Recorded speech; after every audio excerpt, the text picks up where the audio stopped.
नमस्कार दोस्तों। भगवान आप सभी का भला करे और आपकी सारी इच्छाएं मनोकामनाएं पूरी हों। दोस्तों, आज मैं आप सभी को इस हाथ से रिलेटेड महत्वपूर्ण जानकारी व्यक्त करूंगा और यहाँ पर आपकी जो पहले क्वेरी है उसका आंसर देने के बाद ओवरऑल पाम रीडिंग पर आएंगे। तो पहला प्रश्न आपका जॉब करियर के सेटलमेंट के रिगार्डिंग है कि फाइनल सेटलमेंट कब तक रहेगा। तो यहाँ पर अगर आपके लक लाइन के बारे में सबसे पहले बात करें तो आपके लक लाइन का जो उद्गम है वो लाइफ लाइन से ही हो रहा है और इसमें मून लक लाइन का भी कनेक्शन है। इस प्रकार की लक लाइन साफ साफ दर्शाती है कि आप सिर्फ अपने मेहनत, खुद के सोच, खुद के डिटर्मिनेशन और खुद के साहस से बहुत ज़्यादा जीवन में आगे बढ़ पाएंगे। जब आप खुद का मेहनत इम्प्लीमेंट करेंगे देन आफ्टर आपको बाहरी दुनिया लोगों का सहयोग अच्छा खासा मिल पाएगा। लेकिन इस तरह की भाग्य रेखा में सबसे बड़ी कमी होती है इसका सैटर्न तक पहुंचना। जब तक शनि तक भाग्य रेखा प्रॉपरली नहीं पहुंचती तब तक अधिकतर काम रुकते हैं बनते बनते और अधिकतर मुंह के पास निवाला आते आते रह जाता है। यानी कहने का तात्पर्य यह है कि एन वक्त पर आकर के काम रुकना, बिगड़ना, देरी होना, जिससे जीवन में असंतुष्टि ज़्यादा होना।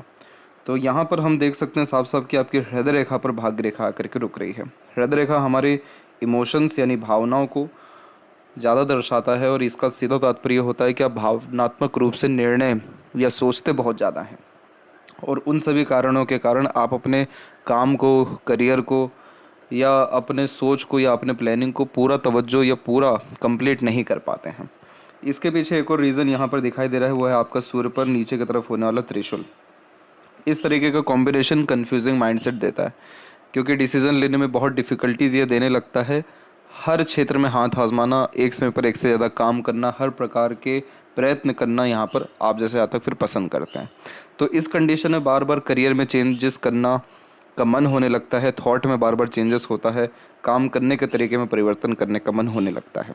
तो इसीलिए करियर में फिर डिले होने लगता है। अब जैसे यहाँ पर आपकी सूर्य रेखा देखें आप, तो आपकी भाग्य रेखा से इसका उद्गम हुआ है, लेकिन ये रेखा कितनी कमज़ोर हो गई, एकदम धुंधली सी हो गई है। अदरवाइज़ इतनी लंबी जब सूर्य रेखा होती है तो ऐसे जातक बहुत कम उम्र में ही नाम, इज्जत, सम्मान व शोहरत कमा लेते हैं क्योंकि सूर्य रेखा व्यक्ति को राजा बनाता है, समृद्धवान बनाता है, धनवान बनाता है और प्रसिद्धवान बनाता है।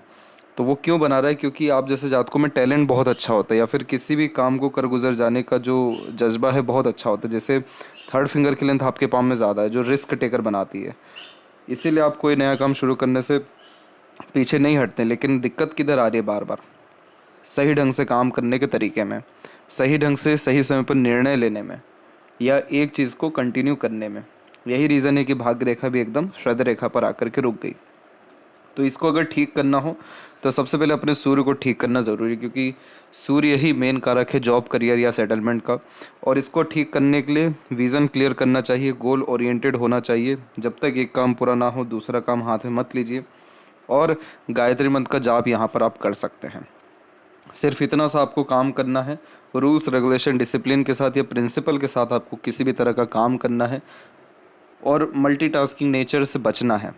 तो ये सारी चीज़ें क्या करेगी? आपके सूर्य को बहुत ज़्यादा मजबूत करेगी और सूर्य जब मजबूत होगा तो किसी भी तरह आप सबसे पहले अपने गोल को अचीव करेंगे, अपने डिटर्मिनेशन को पाएंगे, अपने इच्छा मनोकामनाओं की पूर्ति बहुत जल्दी ही कर पाएंगे। और जब ये सारी चीज़ें आप करेंगे तो आपको कहीं ना कहीं त्याग भी करना पड़ेगा।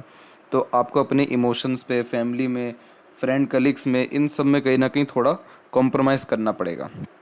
कॉम्प्रोमाइज़ का तात्पर्य ये है कि काम में जैसे मन नहीं लगना या फिर फैमिली की तरफ रुझान ध्यान ज़्यादा आना या कहीं ना कहीं सिंपैथीज आना, लेकिन उन सारे इमोशंस को दबाना पड़ेगा। देन आफ्टर आपकी जो लक लाइन है वो सैटर्न को टच करेगी। वैसे आपकी भाग्य रेखा में कमी कहीं से कहीं तक नहीं है क्योंकि खुद की हृदय रेखा से निकलने वाली शनि की खुद की रेखा है जो इस बात को भी दर्शाती है कि आप बहुत ज़्यादा ईमानदार हैं। आपके अंदर झूठ, फरेब, दिखावटेपन जैसी चीज़ें नहीं हैं। ओल्ड एज बहुत अच्छा होता है और इसे अपॉर्चुनिटी लाइन भी कहते हैं।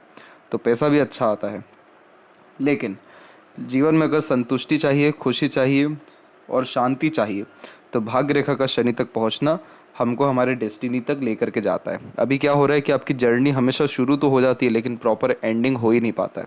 यही रीज़न है कि कोई काम पूरा बन ही नहीं पाता है। तो ये आप अपने सूर्य को ठीक कर लें तो 99% इश्यूज़ आपके पाम में ओवरऑल ख़त्म हो ही जाएगा क्योंकि लक लाइन में या फिर भाग्य उदय में किसी तरह का कोई कमी अब रहा ही नहीं। क्योंकि जीवन रेखा से भी अगर हम देखें तो आपकी भाग्य रेखा जो निकल रही है, अगर इसका एज हम जज करें तो मुश्किल से मुश्किल 39 एंड 40 का ये पीरियड है। यानी इसी समय में इनिशिएटिव लेना, या बहुत बड़े डिज़ायर एम्बिशंस उत्पन्न होना, और लाइफ लाइन की क्वालिटी को आप देखिए कितना इम्प्रूव हुआ है यहाँ से। तो अभी देखा जाए तो अवसर में, भाग्य में कमी नहीं है, बस कहीं ना कहीं उसको मैनेज करना या अपॉर्चुनिटीज़ को ग्रैब करना या दृढ़ निश्चय कर कोई भी काम करना ज़रूरी है। तो आपका करियर ग्रोथ इसी साल में जो है पक्का हो जाएगा। इसी साल में जो आपका क्लिनिक का भी प्लानिंग है, इस नवरात्र नहीं हुआ तो जो दिवाली बाद नवरात्र आती है वहाँ तक डेफिनेटली हो जाएगा, अगर आप सूर्य पर काम करते हैं तो। और जहाँ तक रहा फैमिली की बात, तो यहाँ पर जुपिटर माउंट के ऊपर देखें तो एक आड़ी रेखा का कॉम्बिनेशन है। तो ये आड़ी रेखा वैसे ख़राब तो बिल्कुल भी नहीं होती है, इवन फैमिली के द्वारा खुशी देती है या फैमिली के लिए आप जैसे तक बहुत कुछ कर पाते हैं, लेकिन स्टार्टिंग लाइफ में ही कहीं ना कहीं उतना सपोर्ट या उतना लाभ फैमिली से मिल नहीं पाता है। तो ये आड़ी रेखा लेटर एज में लाभ देती है, लेकिन ये स्पिरिचुअल ग्रोथ सबसे ज़्यादा देती है। यानी आप जितना ज़्यादा दान धर्म पूजा पाठ सत्संग भजन कीर्तन ये सारी चीज़ें करेंगे या करवाएंगे या फिर इन्वॉल्व होंगे इन सारी चीज़ों में, उतना ज़्यादा आपका परिवार, आपका सांसारिक जीवन, दाम्पत्य जीवन में खुशहाली आएगा, प्रगति होगा, संतुष्टि आएगा। इसका सिर्फ इतना सा रूल है। और इस कंडीशन में क्या होने लगता है कि धीरे धीरे घर परिवार भी धर्म के प्रति बहुत ज़्यादा जागृत होने लगता है, क्योंकि लाभ दिखने लगता है, खुशी या संतुष्टि दिखने लगती है। तो वैसे देखा जाए तो जुपिटर पे किसी तरह की कोई कमी या परेशानी नहीं है। तो फैमिली के रिगार्डिंग भी किसी तरह का स्ट्रगल, स्ट्रेसेस, वरीज अभी या आने वाले समय के रिगार्डिंग बिल्कुल भी नहीं है। फिलहाल बात करते हैं ओवरऑल पाम के एनालिसिस के अतिरिक्त। तो यहाँ देख सकते हैं कि फिंगर की लेंथ पाम के कंपैरिजन में शॉर्ट है, जो एक फास्ट डिसीजन मेकिंग हैबिट को, थोड़े जल्दबाजी या हड़बड़ी किस्म के नेचर को दर्शाता है। इस कंडीशन में इंस्टेंट डिसीजन लेना, अपने थॉट्स पर बहुत जल्दी काम करना, जिस बात से इंस्पायर्ड, मोटिवेटेड या इन्फ्लुएंस हुए हैं, कुछ समय के अंतराल में वो काम करके दिखाना, ये सब बेसिक नेचर में होता है। पेशेंस कम होता है क्योंकि किसी भी चीज़ को पाने की चाहत ज़्यादा होती है, इसलिए अपने थॉट्स पर बहुत जल्दी एक्शन लेते हैं। शॉर्ट फिंगर बार बार फोर्स करता है कि पहले आप एक्शन लीजिए, उसके बाद में थिंकिंग करिए। तो इतना कई मरतबा जल्दबाजी या हड़बड़ी देखने को मिलती है कि बिना सोचे समझे ही निर्णय लेते या काम करते दिखाई देते हैं। लिटिल फिंगर की लेंथ शॉर्ट है, कभी भी आधे अधूरे ज्ञान पर निर्णय नहीं लेना चाहिए, आधे अधूरे बात पर विश्वास नहीं करना चाहिए, हर बात के पीछे लॉजिक के ऊपर थोड़ा ज़्यादा ध्यान देना चाहिए या फिर गहन अध्ययन बात को लेकर के करना चाहिए। तो ये चीज़ क्या करेगा, आपके डिसीजन टेकिंग स्किल्स को इम्प्रूव करेगा, आपके मनी मैनेजमेंट को इम्प्रूव करेगा, unnecessarily expenses, unnecessarily time waste कहीं भी आपका होगा नहीं। दूसरा, बिजनेस अगर या कोई भी इंडिपेंडेंट वर्क कर रहे हैं तो अपना मैनेजमेंट बहुत अच्छा रखिएगा। उसके लिए एम्प्लॉयज़ हायर कर सकते हैं, नहीं तो पार्टनर भी रख सकते हैं, पर इंडिपेंडेंट वर्क करना या हर चीज़ खुद संभालना आपसे नहीं हो पाएगा। तीसरी इम्पोर्टेंट बात यह है कि पैसा चाहे कितना भी आप प्लानिंग करिए, कुछ भी करिए, आपसे मैनेज नहीं होने वाला, खर्चे ज़्यादा ही होंगे, आपके बजट के ऊपर ही जाएगा हर चीज़। तो इस कंडीशन में थोड़ा गहन अध्ययन चीज़ों को लेकर के करना, इमीडिएट एक्शन या डिसीजंस लेने से बचना। आप जैसे ज़्यादा तक ऑनलाइन जब कोई सामान लेते हैं तो ज़्यादा फ़ायदे में रहते हैं, ना कि पर्सनल जाके जब कोई लेते हैं, क्योंकि वहाँ बार्गेनिंग नहीं कर पा रहे हैं, वहाँ पर कन्विंस नहीं कर पा रहे, तो वो यहाँ पर प्रॉब्लम दिखा रहा है। इसको वैसे ठीक करना हो कोई दिक्कत वाली बात नहीं है, एक समय पर एक काम करिए, इमीडिएट एक्शन या डिसीजंस लेने से बचिए और दूरदर्शिता रख करके निर्णय लीजिए। इतना काम कर सकते हैं, विष्णु सहस्त्रनाम सुन सकते हैं, नहीं तो पढ़ सकते हैं। सिर्फ इतनी चीज़ें आप करिए, आपका मरकरी रिस्पॉन्ड अच्छा करेगा। जो बुद्धिमत्ता है, योग्यता है, उसका जो उपयोग है वो आप अच्छे कर पाएंगे। और ज़्यादा वाक शक्ति या बुद्धिमत्ता जब व्यक्ति की बढ़ती है तो ऑटोमेटिकली मार्केट में वैल्यू बढ़ने लगता है। थर्ड फिंगर जब लॉन्ग हो तो अपने तरीके से काम करना पसंद करते हैं आप, यानी बहुत ज़्यादा रूल्स रेगुलेशन डिसिप्लिन मेंटेन नहीं हो पाएगा, हमेशा अपने काम में अपग्रेडेशन या चेंजेस करने की आदत रहेगी। इस कंडीशन में जब तक अपनी क्रिएटिविटी किसी काम में नहीं लगाएंगे मज़ा नहीं आएगा। इसके अलावा फर्स्ट फिंगर का झुकाव सैटर्न की तरफ है, तो आध्यात्मिक रुचि बढ़ती है, धार्मिक किस्म की प्रवृत्ति होती है। और जब सेकंड और थर्ड फिंगर में गैप हो तो इंडिपेंडेंस ऑफ यहाँ पर ये थॉट्स और थिंकिंग देता है। इसका तात्पर्य ये होता है कि आप जैसे जातक हर व्यक्ति के बात पर समर्थन नहीं देते हैं। फिंगर के ऊपर सीधी खड़ी रेखाएं बहुत ही अच्छी मानी जाती हैं, मित्रतापूर्वक स्वभाव होती है, बड़ी सरलता से हर परिस्थिति माहौल में ढल पाते हैं या लंबे मधुर अच्छे रिश्ते निभा पाने में सक्षम होते हैं। फिंगर के जो नोट्स हैं वो सभी डेवलप ठीक जा रहे हैं सिवाय थर्ड फिंगर के। तो थर्ड फिंगर कारक किसका? करियर का। करियर के रिगार्डिंग बार बार कन्फ्यूजन डाउट आएगा, बाकी सारी चीज़ों में आप अपने लाइफ में प्रोमिनेंट और बहुत एक्यूरेट डिसीजंस ले पाएंगे। रीज़न है उसके पीछे, माइंड लाइन इंडिपेंडेंट है, तो ज़िद्दी किस्म की प्रवृत्ति होती है या बचपन से ही अधिकतर निर्णय खुद लेते हैं। फैलेंजर्स एंड इंटरनल मार्स की स्थिति ठीक है, स्टेमिना, एनर्जी और रोग प्रतिरोधक क्षमता बढ़िया रहता है। थंब का साइज देखा जाए तो शॉर्ट कैटेगरी में ही आ रहा है, जो कि इंस्टेंट वर्क करने की टेंडेंसी, इंस्टेंट डिसीजंस और इंस्टेंट लाइफ में किसी भी तरह का चेंजेस अडॉप्ट करने की योग्यताओं को दर्शाता है। ये चीज़ बहुत अच्छी है क्योंकि किसी भी प्रकार की पुरानी या नकारात्मक बातों को लंबे समय तक लेकर के नहीं चल पाते हैं। यानी बहुत सारे लोग ऐसे होते हैं जो सिर्फ नेगेटिविटी ही देखते हैं या किसी बात को लेकर के बैठे रहते हैं। आप में उस प्रकार की प्रवृत्ति नहीं रहेगी, मूव ऑन या लेट गो इजीली कर पाएंगे। बस एक नेगेटिविटी ये ही होता है कि कंसिस्टेंसी में वर्क नहीं होता है। वैसे अगर देखें तो यहाँ पर योग का चिन्ह है, तो अगर मेडिटेट करें, योगा प्राणायाम करें तो ये आदत जो है सुधरेगी। दूसरा, peacefulness and happiness intuitions life में बढ़ता है। पाम का जो स्ट्रक्चर है वो आपके रेक्टेंगुलर शेप में अवेलेबल है, तो इसे फायर एलिमेंट हैंड कहते हैं, जो इमोशनल, इम्पेशेंट और इम्पल्सिव बनाता है। Lots of dream, desire and ambitions होती है। शारीरिक मेहनत को जब मानसिक मेहनत अच्छे से कर पाते हैं।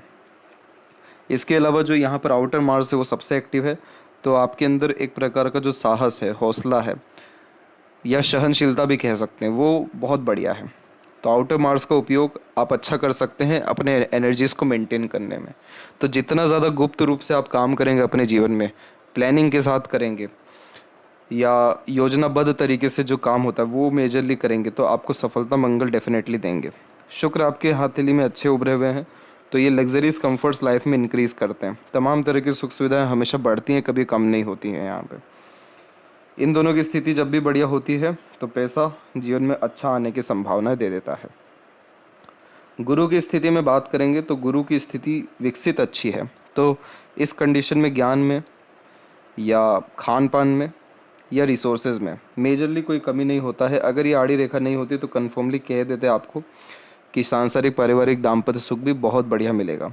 लेकिन ये आड़ी रेखा जब भी होती है तो जब तक व्यक्ति प्योर स्पिरिचुअल ना हो तब तक ये सुख नहीं मिलता है, तो इस चीज़ का आपको ध्यान रखना है।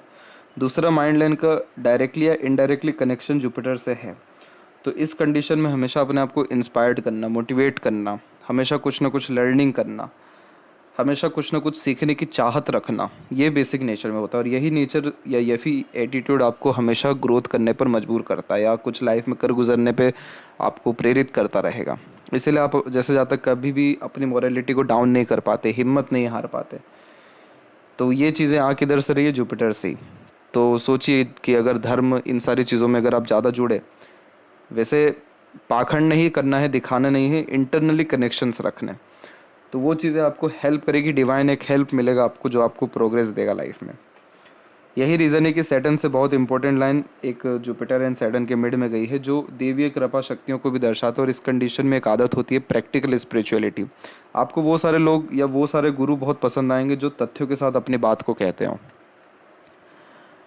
बिना हाथ पैर की बातें जो ना करते हों। इसलिए अंधविश्वास जैसी चीज़ों में आप जैसे आज तक प्योरली नहीं आते, क्योंकि लॉजिकल पर्सनैलिटी को ये कहीं ना कहीं डेवलप करता है। यहाँ पर आप इमोशनल हैं, लेकिन इमोशंस को कैसे कहाँ कंट्रोल करना है वो भी आपको यहाँ पर पता है, सिर्फ इसी कारण से।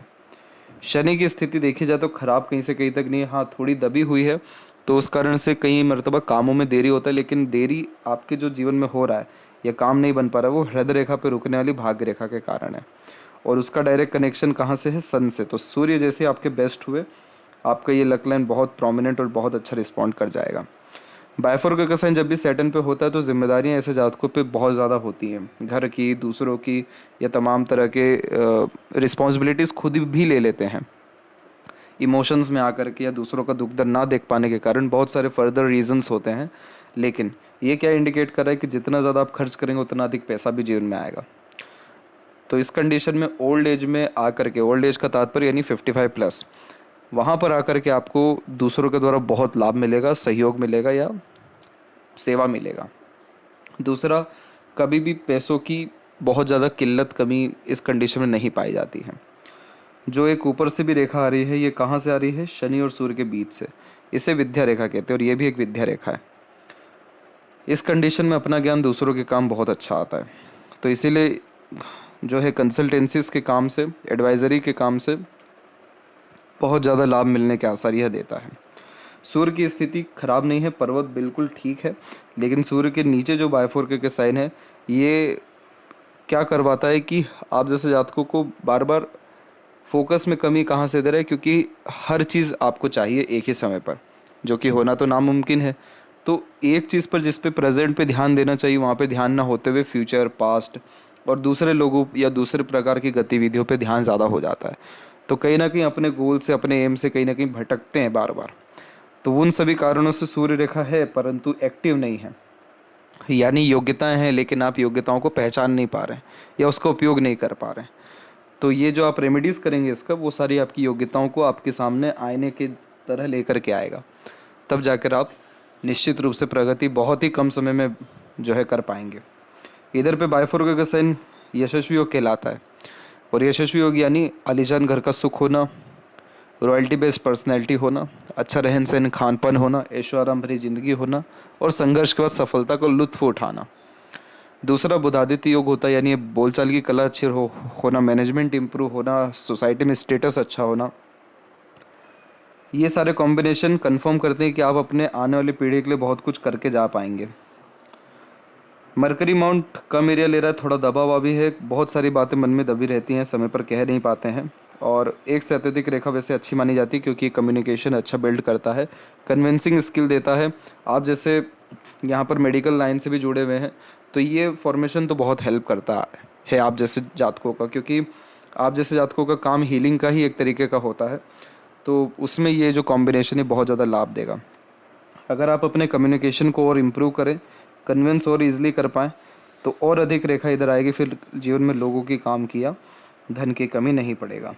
हृदय रेखा के अंत में गोपुज की जब भी इस तरह की आकृति होती है तो गुड सेंस ऑफ ह्यूमर यह देता है। और हृदय रेखा यहाँ पर जब भी जुपिटर से कनेक्टेड हो तो आप जैसे जातकों को किसी का रोना देखा नहीं जाता, क्योंकि एक तरीके का दुख दर्द बहुत जल्दी रिलेट कर पाते हैं। तो निर्जीव वस्तुओं से भी बहुत जल्दी इस कंडीशन में लगाव होता है, दूसरों को बहुत ज़्यादा सिंपैथी देते हैं। इमोशनल डिसीजन या सेंटिमेंटल पर्सनैलिटीज़ को ये इंक्रीज़ करता है। हालांकि पहले भी बताया गया कि ये फॉर्मेशन आपको कंट्रोल करा रहा है इमोशंस को, लेकिन आप एक्चुअल में बहुत ज़्यादा कहीं ना कहीं दूसरों के प्रति डेडिकेटेड या इमोशनली एक्टिव इंसान है। दूसरा, यहाँ पर एक शाखा चल गई माइंड लाइन और मार्स के तरफ में, तो यहाँ पर ये थोड़ा एग्रेसिव भी बनाता है लेकिन टीन एज तक। इसके बाद इसकी नेगेटिविटी उतनी आती नहीं है, बाद में फिर ये हड़बड़ी जल्दबाजी बेचैनी देता है। माइंड लाइन जब भी इस तरीके का इंडिपेंडेंट हो तो बचपन से अधिकतर निर्णय खुद लेना पसंद करते हैं, क्योंकि दूसरों के अनुसार चलना, दूसरों पर चलना पसंद नहीं होता। इसीलिए एक अलग ही लेवल का जिद्दीपन बचपन से ही हो जाता है। जो लोग बहुत कम उम्र में मैच्योर होते हैं या दूसरों को भी सजेशन एडवाइजेस देने लगते हैं, उनमें ऐसी माइंड लाइन डेफिनेटली पाई जाती है। आपके जीवन का सबसे मेंटली स्ट्रेसफुल पीरियड जो था वो यहाँ पर 21 से लेकर के 27 से 28 के बीच में दिखा रहा है।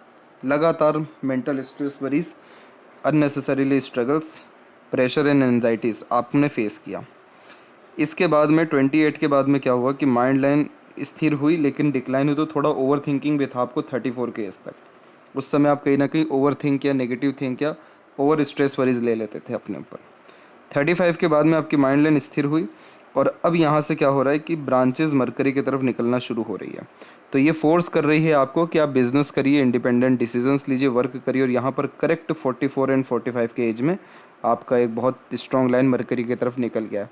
तो इसी पीरियड में आप, या इस पीरियड के पहले ही कहीं ना कहीं अपना खुद का बिजनेस या खुद का कोई ना कोई बड़ा काम डेफिनेटली करेंगे और आगे भी चल के यानी 50+ में भी आकर के आप खुद का काम निश्चित ही करेंगे।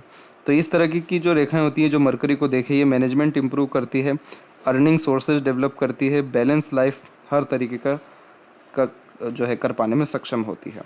तो ओवरऑल हम देखें तो माइंड लाइन ने पहले तो बहुत स्ट्रगल स्ट्रेसेस सहा, लेकिन आपकी माइंड लाइन है स्ट्रॉन्ग, या मंगल इतना स्ट्रॉन्ग है आपका कि सारे सिचुएशन को हैंडल टेकल आपने कहीं ना कहीं अच्छे से कर पाए। तो ये एक अच्छा कॉम्बिनेशन दिखा रहा है। और 35 के बाद से मेंटली स्टेबिलिटी कहीं ना कहीं इंक्रीज़ हुई और आगे और ज़्यादा हैप्पीनेस या स्टेबिलिटी आएगी। लाइफ लाइन के पैरेलल एक सपोर्टिव लाइन आप ये जो देख पा रहे हैं, ये अवेलेबल आपको हुआ था 28-9 के ही आसपास में, और इसका जो एंडिंग पीरियड है वो है अराउंड 42 के ही आसपास में। तो इस पीरियड में अपनों का दूसरों का सपोर्ट अच्छा मिलता है। फिर एक और अनदर लाइन यहाँ पर शुरू हो रही है करेक्ट 45 एंड 46 में। तो इस पीरियड में बच्चों का या दूसरों का या किसी भी तरह का लाभ या सहयोग अचानक से आपको और मिलना लगेगा। लेकिन एक बात कंफर्म हो गई है कि जब भी ये सपोर्टिव लाइन एंड होती है तो इसका तात्पर्य ये नहीं होता कि सपोर्ट कम मिलेगा, इसका तात्पर्य ये होता है कि आप सपोर्ट लेंगे ही नहीं, इतना काबिल खुद आप हो जाएंगे। तो ये समय कब का दिखा रहा है? 44 का। फिर उसके बाद यहाँ पर जो रेखा है वो बाहर की तरफ झुक रही है, तो कहीं ना कहीं ट्रैवलिंग अच्छी होना या बर्थ प्लेस से दूर प्रोग्रेस होना। फिर सिंबल का साइन भी सडन गेन एंड प्रोग्रेस देता है और शुक्र से कनेक्शन फैमिली के लिए बहुत कुछ कर पाने में आप जैसे यहाँ तक फिर सक्षम हो जाते हैं। मंगल की स्थिति को ख़राब नहीं कहेंगे, बहुत अच्छा है। तो किसी भी चीज़ के प्रति फोकस या डेडिकेशन रख कर आप उस चीज़ को पा सकते हैं। शुक्र के ऊपर आड़ी रेखा unnecessaries worries married life struggle stresses देती है, और ये सारी चीज़ें ओवर थिंकिंग नेगेटिव थिंकिंग के कारण भी मेजरली आती है। तो बहुत जो एक्सपेक्ट करके रखते हैं मैरिड लाइफ से या फैमिली लाइफ से, वो अगेन जो है एक्सपेक्टेशन फुलफिल नहीं होता है। तो इस तरह की आड़ी रेखा हो तो कुल देवी देवता की आराधना करना, हर चीज़ के प्रति ग्रेटिट्यूड रखना, ओवर थिंकिंग नेगेटिव थिंकिंग से दूर रहना, बस इतना कर लीजिए। आपका शुक्र peacefulness, happiness, luxuries, comfort, royalty, standard of living, इस सारी चीज़ों को और लव केयर अफेक्शंस, इन सबको भी राइज डेफिनेटली कर देगा। बाकी शुक्र के रिगार्डिंग इतनी कोई मेजरली ट्रबल या प्रॉब्लम नहीं है। चंद्र के ऊपर आप एक चीज़ देखेंगे तो ये पाएंगे कि आप ट्रायंगल है यहाँ पर, और ट्रायंगल जब भी होता है तो बर्थ प्लेस से दूर खुद की प्रॉपर्टी होती है, नहीं तो इन्वेस्टमेंट अच्छा होता है, नहीं तो कार्य क्षेत्र में प्रगति होता है, मल्टी सीरीज़ का काम होता है। और ये कला प्रेमी साहित्य प्रेमी भी बनाता है, राइटिंग हैबिट भी कहीं ना कहीं अच्छी देता है। चंद्र पर आड़ी रेखा विदेश यात्रा का सौभाग्य भी देता है, और मनी ट्रायंगल पूरा ओपन है। पैसा अपने पास ज़्यादा रखने से बचें, इन्वेस्टमेंट हमेशा करें या पैसा फंसाएं, तो उससे पैसे का यूटिलाइजेशन अच्छा हो पाएगा। और लेफ्ट हैंड में भी देखें तो यहाँ भी देख सकते हैं कि सूर्य रेखा कितनी अच्छी है। जब इतनी अच्छी सूर्य रेखा दोनों हथेली में होती है तो पिता का किरदार जीवन में महत्वपूर्ण होता है, या पिता से सजेशन, लाभ या जो आशीर्वाद है बहुत अच्छा मिल पाता है। आप जैसे जातक बड़े पद सम्मान के लिए बने हुए रहते हैं, क्योंकि ये बताता है कि आपके अंदर जो योग्यता है बहुत अच्छी है और आप अपनी योग्यताओं को पूर्ण करके बहुत सफल हो सकते हैं। लेकिन बस दोनों जगह कमी किधर पे आ रही है, ये इसका बार बार हृदय रेखा पे रुकना, शनि से दूषित हो जाना, शनि से दूषित जैसे यहाँ पर हल्का सा तिल जैसा अभाव हो रहा है, यानी एक्सपीरियंस कर पा रहे हैं। दूसरा, सूर्य का प्योरली कनेक्शन नहीं होना लक लाइन से, तो दर्शा रहा है कि योग्यता है लेकिन उसका यूटिलाइजेशन कहीं ना कहीं कर नहीं पाए आप, या कर नहीं पा रहे हैं। इसीलिए सूर्य को ही मजबूत करिए, बाकी सारी चीज़ें अपने आप बैलेंस हो जाएगी। आशा करता हूँ सभी प्रश्नों का उत्तर मिल गया हो। तब तक आप अपना ध्यान रखें। आपका बहुत बहुत धन्यवाद।